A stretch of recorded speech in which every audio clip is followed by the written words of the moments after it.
Hello dear friends, welcome to Dhawan study point. तो कैसे हैं आप लोग? आई होप सभी लोग बहुत अच्छे होंगे। तो एसएससी सीजीएल 2024 आपका जो यहाँ पर मेंस वाला एग्ज़ाम है वो आपका 18 तारीख से स्टार्ट होने जा रहा है। तो आई होप आपकी तैयारी यहाँ पर जो है वो काफ़ी ज़ोर शोर से चल रही होगी, ठीक है, और कंप्लीट भी हो गई होगी। तो अब आपको यहाँ पर बिल्कुल रिलैक्स फील करना है, ठीक है। अपने आप को, माइंड सेट को बिल्कुल ऐसा फील करवाना है कि हाँ, मैं जितना मैं पढ़ सकता हूँ और जितना मुझे पढ़ना चाहिए मैं ऑलरेडी पढ़ चुका हूँ, ठीक है। क्योंकि जब भी आप लोग एग्ज़ाम टाइम में आप कुछ भी उठाओगे ना, आपको ऐसा लगा कि यार ये मेरा नहीं पढ़ा हुआ, ये मेरा नहीं पढ़ा हुआ, फिर आपका दिमाग ख़राब होगा। तो आप ये मतलब अपने अंदर इतना कॉन्फिडेंस होना चाहिए कि हाँ, मैंने जितना पढ़ा है अभी वो काफ़ी है, ठीक है। तो अभी हम लोग बात कर रहे हैं यहाँ पर एसएससी सीजीएल मेंस के रिगार्डिंग, कुछ यहाँ पर जो डाउट्स हैं उसके रिगार्डिंग में बात करने वाला हूँ।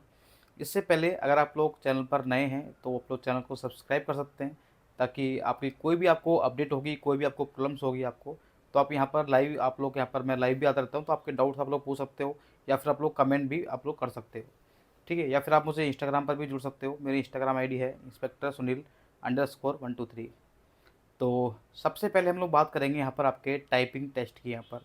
उसके बाद हम बात करेंगे कंप्यूटर के, जो आपके अंदर जो आपका पेपर होता है, आपके 20 क्वेश्चन आते हैं, ठीक है। उस पर हम लोग बात करेंगे कि उसमें आपको कितना स्कोर करना है और क्यों क्यों ज़रूरी है, ठीक है।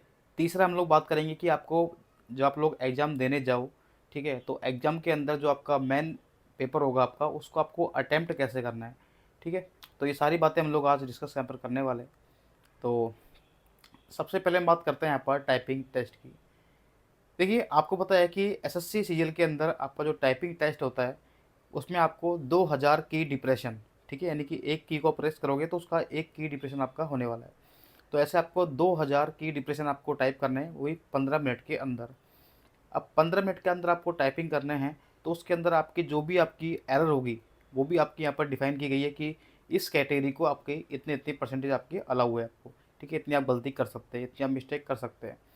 जैसे हम बात करते हैं अगर जनरल की, तो जनरल को यहाँ पर 5% की छूट अलाउ है, यानी कि आप 2000 की डिप्रेशन में से आप लोग 5% आप लोग गलती कर सकते हैं। उससे ज़्यादा अगर आप गलती करोगे तो फिर आप लोग डिसक्वालीफाई हो जाओगे, ठीक है।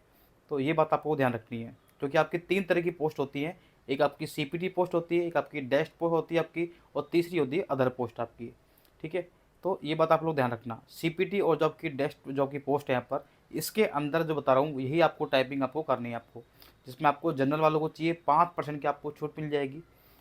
ओबीसी और ईडब्ल्यूएस, ठीक है, इनको यहाँ पर आपको जो है आपको मिलेगी यहाँ पर 7% की आपको छूट मिल जाएगी। बाकी जितने भी पोस्ट है आपके यहाँ पर एससी एसटी, ठीक है, ओएस, जो भी आपकी कैटेगरी है आपकी अलग अलग, ठीक है, हैंडीकेप वगैरह, तो उन सबको यहाँ पर जो है वो 10% की आपको छूट मिल जाएगी आपको टाइपिंग के अंदर। जो भी आप टाइप करोगे उसमें आपको 10% की आपको जो एरर है वो आपको माफ़ होंगे। उसके बाद आप गलती करते हैं तो फिर आप लोग डिस्क्वालीफाई हो जाओगे, ठीक है। ये होगी आपकी यहाँ पर जो आपकी सीपीटी पोस्ट हो गई आपकी जो, और डेस्ट पोस्ट हो गई। सीपीटी और डेस्ट पोस्ट कौन कौन सी है ये मैं यहाँ पर मैंने मेंशन कर दी है, आप लोग यहाँ पर देख लेना एक बार, ठीक है। फिर भी किसी को डाउट हो आप लोग कमेंट कर देना, मैं आपको बता भी दूंगा आपको। और इसके अलावा जो आपकी अदर पोस्ट है, सीपीटी और डेस्ट के अलावा जो आपकी अदर पोस्ट है, उसके अंदर टाइपिंग का क्या क्राइटेरिया है, आपको वही टाइप करने हैं। 2000 की डिप्रेशन है, 15 मिनट आपको टाइम मिलने वाला है, लेकिन उसके अंदर जो आपकी एरर परसेंटेज है वो आपकी थोड़ी सी इंक्रीज़ हो जाती है। जैसे मैं बात करता हूँ, अगर आप जनरल कैटेगरी से हैं, ठीक है, तो आपको 20% आपको छूट यहाँ पर अलाउ होगी। अगर आप यहाँ पर ओबीसी से हैं, ठीक है, और आप क्या बोलते हैं ईडब्ल्यूएस से हैं, तो आपको यहाँ पर 25% की छूट अलाउ होगी। और इसके अलावा जो सारी कैटेगरी हैं, इसके अलावा दोनों के अलावा एससी एसटी और जो आपके हैंडीकेप वगैरह हैं, इन सभी को आपको यहाँ पर 30% की छूट आपको अलाउ होगी आपको। तो ये पूरा एक टाइपिंग का आपका था, ठीक है। तो अब हमको टाइपिंग करनी कैसे है, ये तो बात हो गई कि आपके इतनी परसेंट आपको अलाउ हुआ है। एक बात आप लोग ध्यान रखना, जब भी आप लोग टाइपिंग करने जाओगे तो आपको वहाँ पर बिठा दिया जाएगा आपको। उसके बाद में आपको ये चेक करना है कि यहाँ पर मेरे पास जो भी कीबोर्ड है या मेरा जो सिस्टम है वो क्या सही काम कर रहा है या नहीं कर रहा है, ठीक है। सबसे पहले अपना कीबोर्ड का आप लोग देखिए, और उसकी सारी की को आप लोग एक बार दबा के देख लो एक बार। ऐसा तो नहीं है कि कोई की जो है वो प्रेस हो ही नहीं रही है, या उसमें अटक गई है, या दबी नहीं रही है या फिर बहुत ज़्यादा हार्ड प्रेस हो रही है आपके यहाँ पर। तो ये एक बार आप लोग ज़रूर चेक कर लेना। सब कुछ चेक करने के बाद में आपको पता है कि आपका एक डेमो टेस्ट भी होता है, तो उस डेमो टेस्ट को आप लोग उतना ही सीरियस लेना जितना आप लोग मेन, जब आपका टेस्ट होगा आपका 15 मिनट का, उसको आपको सीरियस लेते हो आप लोग। उसका रीज़न ये है कि हम क्या करते हैं कि सोचते हैं कि तो डेमो टेस्ट है, इसको हम लोग वैसे ही ले लेते हैं। एक बात आप लोग ध्यान रखना, आप घर पे भी आप टाइपिंग करते होगे तो फर्स्ट टाइम आपकी स्पीड नहीं आती होगी। जब आप लोग दोबारा टाइपिंग करते हो तो आपकी स्पीड पहले से ज़्यादा आती है। ये बात आप लोग हमेशा ध्यान रखना। तो मैं आपसे वही कह रहा हूँ, जब आप लोग वहाँ पर डेमो टेस्ट दोगे ना, उसको आप लोग फर्स्ट अटेम्प्ट समझना आप लोग, ना कि वो डेमो टेस्ट है आपका। तो उसमें आप लोग वही उसी स्पीड से, वही एक्यूरेसी से, वही माइंडसेट से आपको टाइपिंग करनी है। फिर दोबारा जो होगा, फिर आपका स्पीड जो है ना वो आपकी बढ़ जाएगी। जब आपका मेन आपकी टाइपिंग स्टार्ट होगी ना, उसके अंदर क्या आपको ध्यान रखना है, उसमें आपको ध्यान ये रखना है कि एक तो आपने सारी की आपने पहले ही चेक कर ली। जब आप टाइपिंग करने स्टार्ट करो, हम क्या करते हैं कि जल्दी जल्दी हड़बड़ाहट के अंदर हम स्टार्टिंग के अंदर ही हम लोग क्या करते हैं, अपनी टाइपिंग स्पीड बढ़ा देते हैं। उससे क्या होता है कि ज़्यादा गलतियाँ होने लगती हैं, क्योंकि हम लोग अचानक से इस पर हमला करेंगे कीबोर्ड पर तो ज़्यादा गलती होंगी।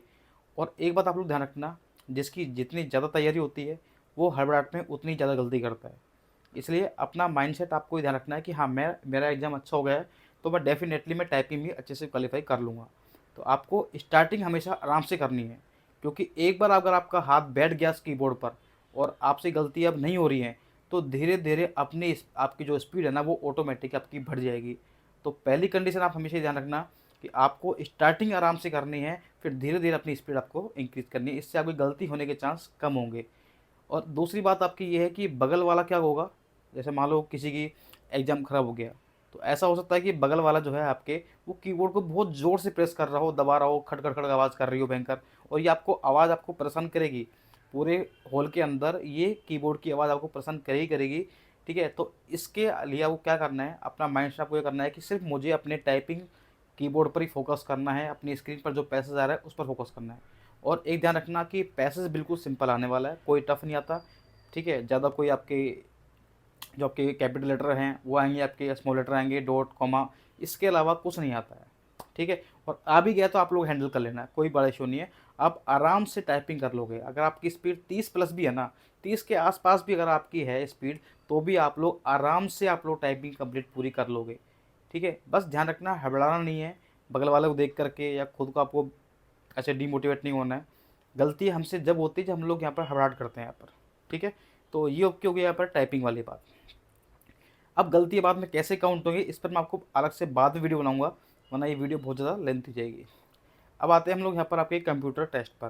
देखो, कंप्यूटर टेस्ट में आपका होता क्या है कि आपके 20 क्वेश्चन आपके आने वाले हैं। एक क्वेश्चन आपका 3 नंबर का है, तो 60 मार्क्स के आपके क्वेश्चन यहाँ पर आने वाले हैं। अब एक क्वेश्चन जो आपका होगा यहाँ पर, वो कितना कीमती है आपके लिए, ये मैं आपको बताने वाला हूँ। सबसे पहली बात, आपकी मैंने बताया कि आपकी 3 तरह की पोस्ट हैं, एक सीपीटी, डेस्ट और एक अदर पोस्ट। जो आपकी सीपीटी वाली जो आपकी पोस्ट है ना, उसमें आपकी कंप्यूटर का आपका इतना बड़ा रोल है ना, अगर आप उसमें फेल हो गए तो फिर आपके मार्क्स चाहे इंस्पेक्टर वाले हो, लेकिन आपको इंस्पेक्टर वाली पोस्ट नहीं मिलेगी जो आपको चाहिए। जैसे अगर आपका ड्रीम है कि मैं एग्जामिनर बनूँ, मैं जीएसटी इंस्पेक्टर बनूँ, मैं प्रिवेंटिव इंस्पेक्टर ऑफिसर बनूँ, वो आपको पोस्ट नहीं मिल पाएगी, चाहे आपके मार्क्स उससे 10 प्लस ज़्यादा ही हो ऐसे। उसका एक रीज़न, अगर आप कंप्यूटर में फेल हो गए, आपको जो नंबर लाने चाहिए थे, जो कट ऑफ गई थी उसके अकॉर्डिंग, इनकी अलग कट ऑफ निकलती है। सीपीटी की अलग से कट ऑफ निकलती है, अदर पोस्ट की अलग से कट ऑफ निकलती है, कंप्यूटर की भी आपकी। तो ये बात आप ध्यान रखना। तो पिछली बार जो सीपीटी की आपकी कट ऑफ गई थी, उसमें आपकी जनरल की जो कट ऑफ रही थी, वो रही थी 27 मार्क्स आपके आउट ऑफ 60, ठीक है? और ओबीसी की और ईडब्ल्यूएस की बात करते हैं तो वो गई थी आपकी 24 के आसपास, ठीक है? और एससी एसटी और जो अदर आपकी कैटेगरी है, इन सभी की गई थी 21।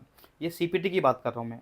और अगर आप और देखोगे अलग से, ठीक है, उनकी कट ऑफ कम गई थी। बाकी जो पोस्ट है सीपीटी के अलावा, उनकी जो कट ऑफ गई थी वो काफ़ी कम गई थी, ठीक है? तो ये बात आप लोग ध्यान रखना। आपको जो टारगेट आपको रखना है ना, वो आपको सीपीटी वाली पोस्ट का ही रखना है आपको, ताकि कम से कम ये है कि एक दो क्वेश्चन गलत भी आ गए तो कम से कम कोई ना कोई पोस्ट तो आपको मिल जाएगी। अगर आपकी जो मिनिमम क्वालिफाइंग मार्क्स है कंप्यूटर के आपके, अगर आप वो भी लेके नहीं आए, ठीक है, जैसे मैं बताता हूँ एक बार, जो मिनिमम कट ऑफ गई थी ना आपकी, ये तो सीपीटी की तो आपकी हाई गई थी यहाँ पर, 27 मार्क्स गई थी जनरल की, ठीक है, लेकिन जो मिनिमम कट ऑफ गई थी यहाँ पर, वो लगभग गई थी आपके 18 के आसपास, है ना? आप एक बार चेक कर लेना। 18 नंबर जनरल की गई थी, और 15 नंबर ओबीसी और ईडब्ल्यूएस की गई थी, और 12 number SC ST other post के लिए गई थी। अगर आपके ये मार्क्स भी नहीं आए ना, फिर आप चाहे कितने ही मार्क्स ले आओ मेंस के अंदर, सब सब बेकार है, कोई काम के नहीं है, आपको कोई पोस्ट आपको नहीं मिलेगी। इसलिए कंप्यूटर पर आपको ध्यान देना है।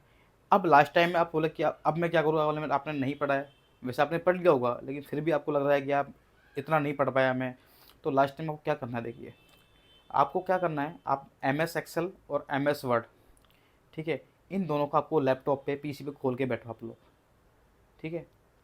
और आप लोग क्या करो, बुक लगे बैठो और M S Excel, M S Word, ठीक है, स्प्रेड जॉब की आपके यहाँ पर, ठीक है, इनको आप लोग खोल के बैठिए। और उसमें जैसे जैसे आपके हर चीज़ आपको होम पेज होगा, इसमें क्या क्या टूल्स हैं, इसमें कैसे कैसे आपके सेल्स वगैरह हैं आपके, तो सबको आपको क्या करना है, प्रैक्टिकल करना है आपको। देखते रहो और उसके क्वेश्चन आपको पढ़ते रहो आप लोग। मतलब पहले आपको जो आपके एम एस एक्सेल है, एम एस वर्ड है, उसके आपके जो भी आपके पास नोट्स हैं या कोई बुक है, उसको पढ़िए, उसको प्रैक्टिकल करके देखिए आप लोग, ठीक है। ये तो आपका ये हो गया एक तो। और एक शॉर्टकट की जो मैंने आपकी एक वीडियो डाली हुई है, वो आप लोग ज़रूर देख कर जाना, 2 क्वेश्चन आपके उसमें से आ जाएंगे आपके, ठीक है। मैक्सिमम चांस है कि उसमें से आ जाए, तो वो वाली वीडियो आप लोग ज़रूर देखना, सारी शॉर्टकट की मैंने डाली हुई है यहाँ पर। तो ये आप लोग ज़रूर करके आप लोग जाना। अब आते हैं हम लोग यहाँ पर हमारे तीसरा जो सबसे इम्पोर्टेंट है, वो है आपके कि हम लोग एग्ज़ाम में मॉक टेस्ट को अटैम्प्ट कैसे करें। मॉक टेस्ट करें, मेन एग्ज़ाम को, सॉरी, मॉक टेस्ट हम लोग यहाँ पर देते हैं। देखिए एग्ज़ाम में होता है क्या है कि हमारे अंदर थोड़ा सा प्रेशर फील होता है और हम लोग क्या करते हैं कि जल्दीबाजी हम लोग अपना टाइम वेस्ट भी कर लेते हैं।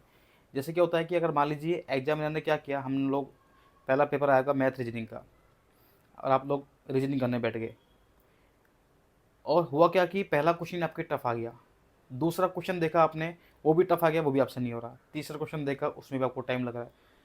लगातार अगर आपके 3 क्वेश्चन आपके टफ आ गए और मैं आपको टाइम कंज्यूमिंग हो रहा है ना, फिर आपका दिमाग ख़राब होता है और फिर आपका पेपर ख़राब होना स्टार्ट होता है। तो हमेशा एक बात आप लोग ध्यान रखना, मेरे बहुत सारे मेरे फ्रेंड हैं जिनको काफ़ी अच्छी नॉलेज थी, लेकिन फिर भी वो हर साल पेपर ख़राब करके आते हैं सिर्फ इसी कारण से।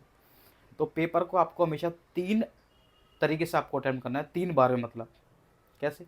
फर्स्ट अटैम्प्ट में आपको क्या करना है, पहला आपको वही क्वेश्चन अटेम्प्ट करने हैं जो आपको लग रहा है कि ये सबसे आसान है और एक बार में हो जाएगा। ये आपको क्वेश्चन देख के पता लग जाएगा, आपने मॉक टेस्ट लगाए होंगे। फर्स्ट अटेम्प्ट में आपको वही क्वेश्चन करने हैं जो आपसे एक बार में हो रहे हैं, ठीक है। सेकंड अटेम्प्ट में आपको क्या करना है, आपको वो क्वेश्चन करने हैं जो आपसे होते हैं, जो आपको आते हैं, लेकिन हल्का सा उनमें टाइम ज़्यादा लग रहा था, वो आप करना है। फिर बचेंगे आपके वो क्वेश्चन जो आपसे नहीं हो रहे थे, वो कम बचेंगे आपके फिर, ठीक है। अब आप ध्यान करिए, मान लीजिए आपके पास, आपको मान लीजिए आपको 25 मिनट में आपको रीजनिंग करनी है। 25 मिनट में से आपने क्या किया, 12 मिनट के अंदर आपने एक बार क्या किया, फर्स्ट गो में आपने कम से कम क्वेश्चन कर लिए, 30 में से आपने 20 क्वेश्चन कर लिए, ठीक है, 12-13 मिनट के अंदर, क्योंकि वो सबसे आसान क्वेश्चन थे, आपको टाइम कम लगा। 10-12 मिनट के अंदर आपने फर्स्ट गो में सारे आसान क्वेश्चन कर लिए, ठीक है।